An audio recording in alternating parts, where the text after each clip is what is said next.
ఎండల తీవ్రతతో అల్లాడిపోతున్న ప్రజలకు వాతావరణ శాఖ చల్లటి కబురు చెప్పింది. ఎంతో కాలంగా ఎదురుచూస్తున్న నైరుతి రుతుపవనాలు ఎట్టకేలకు ఏపీలోకి ప్రవేశించాయి. రాయలసీమ జిల్లాల్లోని కొన్ని ప్రాంతాలను ఇవి తాకినట్లు భారత వాతావరణ విభాగం అధికారికంగా ప్రకటించింది. రానున్న 2-3 రోజుల్లో ఈ రుతుపవనాలు రాష్ట్ర వ్యాప్తంగా మరిన్ని ప్రాంతాలకు విస్తరించడానికి పరిస్థితులు చాలా అనుకూలంగా ఉన్నాయని వివరించింది. అయితే ఈ ఏడాది రుతుపవనాల సీజన్లో సాధారణం కంటే కొంత తక్కువ వర్షపాతం నమోదయ్యే అవకాశం ఉందని అధికారులు చెబుతున్నారు. స్థానికంగా ఏర్పడే వాతావరణ పరిస్థితుల వల్ల కురిసే వర్షాలు ఈ లోటును కొంతవరకు భర్తీ చేయవచ్చని అంచనా వేస్తున్నారు.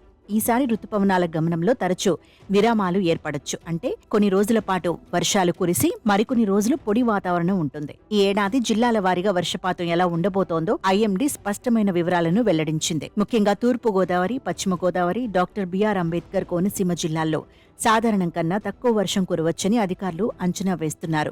అలాగే కర్నూలు, నంద్యాల, అనంతపురం, వైఎస్సార్ కడప, శ్రీ పొట్టి శ్రీరాములు నెల్లూరు, శ్రీ సత్యసాయి, అన్నమయ్య, చిత్తూరు, తిరుపతి జిల్లాల్లో కూడా తక్కువ వర్షపాతం నమోదయ్యే అవకాశం ఉంది. మరోవైపు ఏలూరు, ఎన్టీఆర్, గుంటూరు, బాపట్ల, పల్నాడు, ప్రకాశం జిల్లాల్లో సాధారణం కన్నా ఎక్కువ వర్షాలు కురుస్తాయని వాతావరణ శాఖ చెబుతోంది. ఇక శ్రీకాకుళం, పార్వతీపురం మన్యం, విజయనగరం, విశాఖ, అనకాపల్లి, అల్లూరి సీతారామరాజు, కాకినాడ, కృష్ణా జిల్లాల్లో ఈసారి సాధారణ వర్షపాతం నమోదవుతుందని వాతావరణ శాఖ వివరించింది.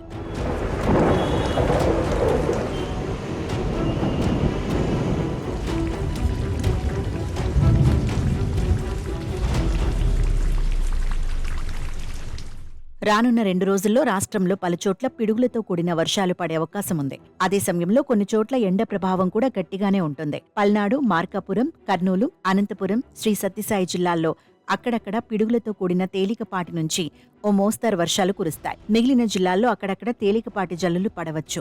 అయితే వర్షాలు ఉన్నప్పటికీ శ్రీకాకుళం, విజయనగరం, పార్వతీపురం మన్యం, కాకినాడ, అల్లూరి సీతారామరాజు జిల్లాల్లోని సుమారు 104 మండలాల్లో వడగాలులు తీవ్ర ప్రభావం చూపుతాయని ఐఎండీ హెచ్చరించింది. శనివారం నాటి ఉష్ణోగ్రతలను పరిశీలిస్తే కృష్ణా జిల్లా పెదపారుపూడి, మార్కాపురం జిల్లా నందన మారేళ్లలో ఏకంగా 44 డిగ్రీల గరిష్ట ఉష్ణోగ్రతలు నమోదయ్యాయి. వాతావరణ మార్పుల నేపథ్యంలో ప్రజలు చాలా అప్రమత్తంగా ఉండాలని అధికారులు సూచిస్తున్నారు. అలాగే తెలంగాణలోనూ ఈ నైరుతి రుతుపవనాల ప్రభావం ప్రారంభమవనుంది. జూన్ 7 నుంచి అక్కడక్కడ వర్షాలు కురిసే అవకాశాలున్నాయి. ముఖ్యంగా నల్గొండ, సూర్యాపేట, వరంగల్, హన్మకొండ, నాగర్ కర్నూలు జిల్లాల్లో అక్కడక్కడ భారీ వర్షాలు కురిసే సూచనలు ఉన్నాయని ఐఎండీ తాజా బులెటిన్లో తెలిపింది.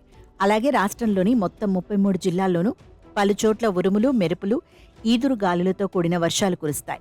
హైదరాబాద్, దాని పరిసర ప్రాంతాలలో రానున్న 24 గంటల పాటు ఆకాశం పాక్షికంగా మేఘావృతమై ఉంటుంది.